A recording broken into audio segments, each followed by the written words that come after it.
Chapter 2.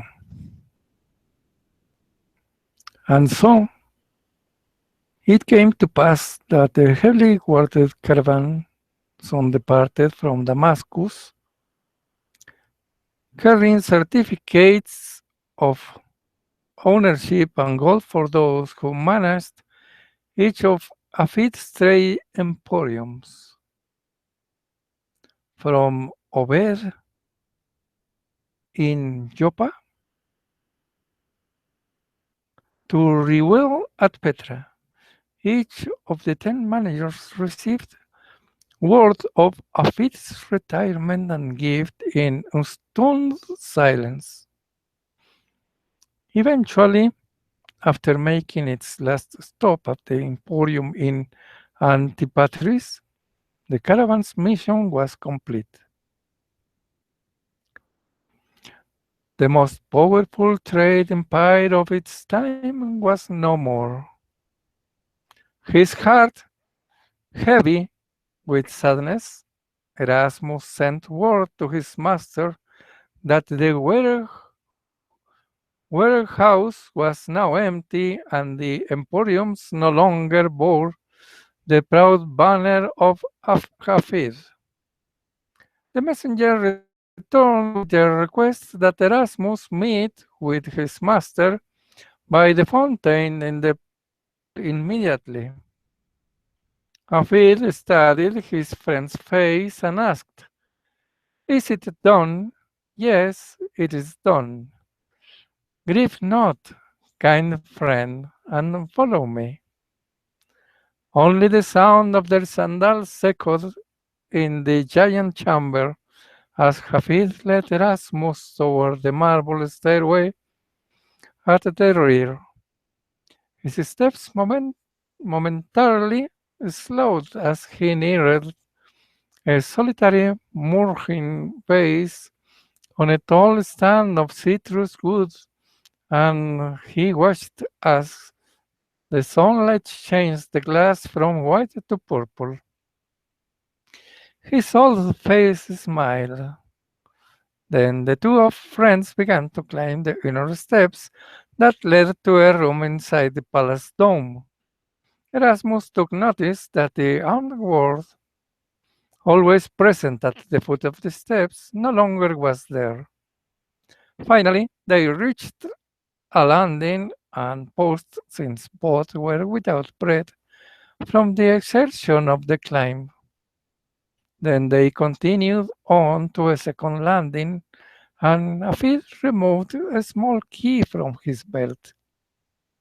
He unlocked the heavy oak door and leaned against it until it creaked inwards. Erasmus hesitated until his master beckoned him inside, and then he stepped timidly into the room to which no one had been allowed admission for over 3 decades. Grey and dusty lights seeped down from turrets above, and Erasmus gripped Afid's arm until his eyes became accustomed to the semi-darkness. With a faint smile, Hafid watched as Erasmus turned slowly in a room that was bare except for a small cedar chest spotlighted in a shaft of sunlight in one corner. "Are you not disappointed, Erasmus?" "I know not what to say, sir." "Are you not disappointed in the furnishings?" "Certainly the content of this room have been a conversation piece among many."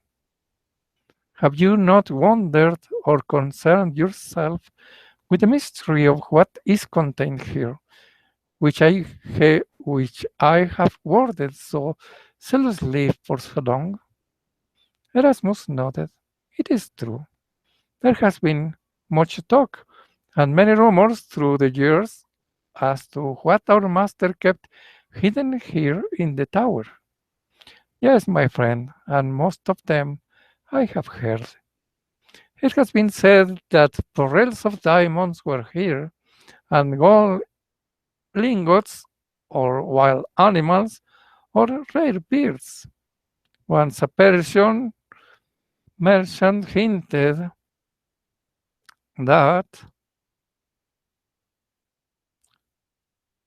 perhaps I maintain a small harem here. Lisha laughed at the thought of me with a collection of concubines, but as you can observe, there is nothing here except a small chest. Now, come forward. The two men crouched beside the chest, and Hafid carefully proceeded to unroll the leather strapping which encircled it.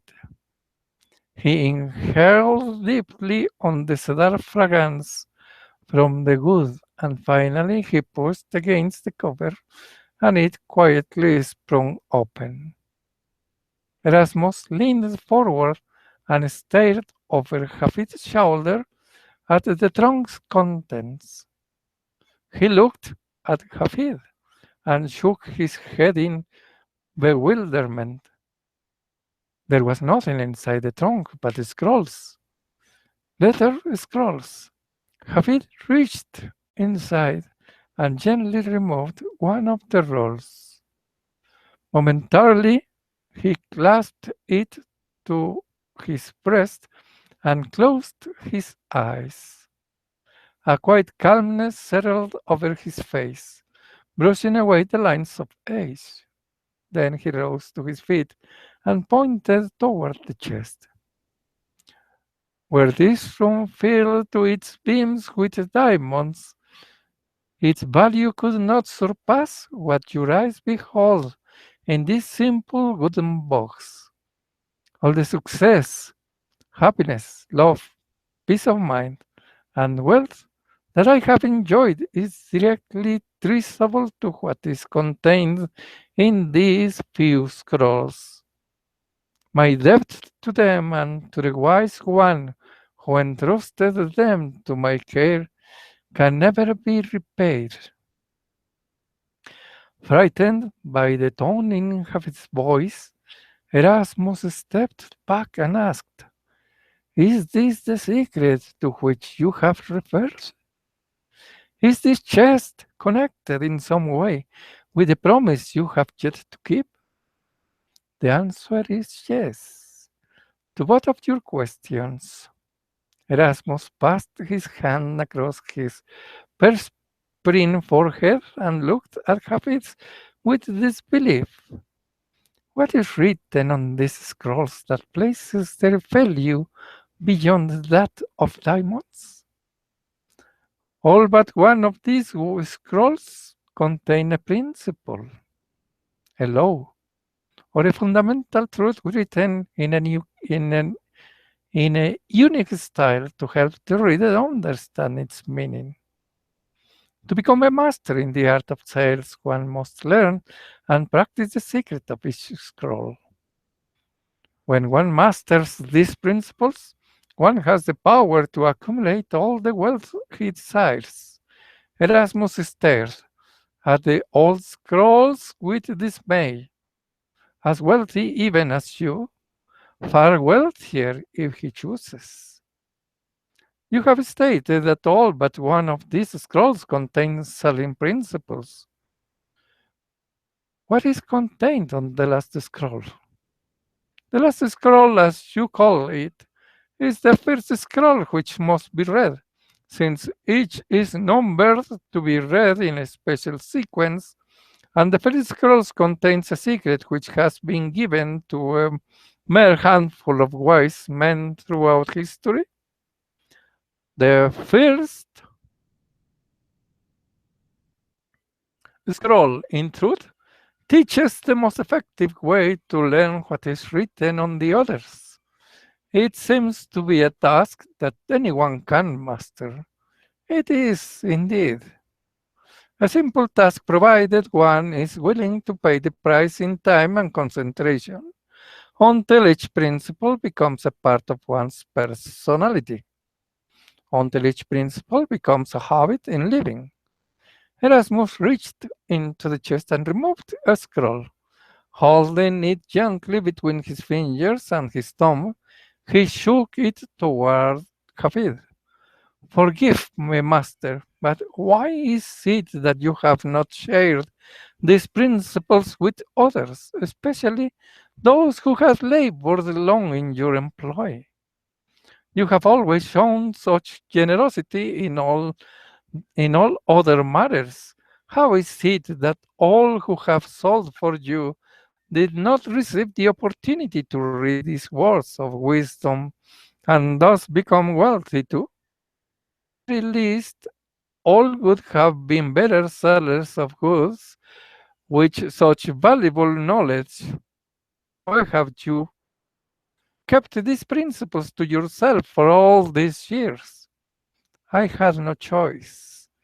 Many years ago, when these scrolls were entrusted to my care, I was made to promise under oath that I would share their contents with only one person. I do not yet understand the reasoning behind this strange request. However, I was commanded to apply the principles of the scrolls to my own life until one day someone would appear who had need for the help and guidance contained in these scrolls far more than I did when I was a youth. I was told then that through some sign I would recognize the individual to whom I was to pass the scrolls, even though it was possible that the individual would not know that he was seeking the scrolls. I have waited patiently, and while I waited, I applied these principles as I was given permission to do. With their knowledge, I became what many call the greatest salesman in the world, just as he who bequeathed these scrolls to me was acclaimed as the greatest salesman of his time. Now, Rasmus, perhaps you will understand at last why some of my actions through the years seemed peculiar and unworkable to you, yet they proved successful. Always were my deeds and decisions guided by these scrolls. Therefore, it was not through my wisdom that we acquired so many gold talents. It was only the instrument of fulfillment. Do you still believe that he who is to receive these scrolls from thee will appear after all this time? Yes. Hafid gently replaced the scrolls and closed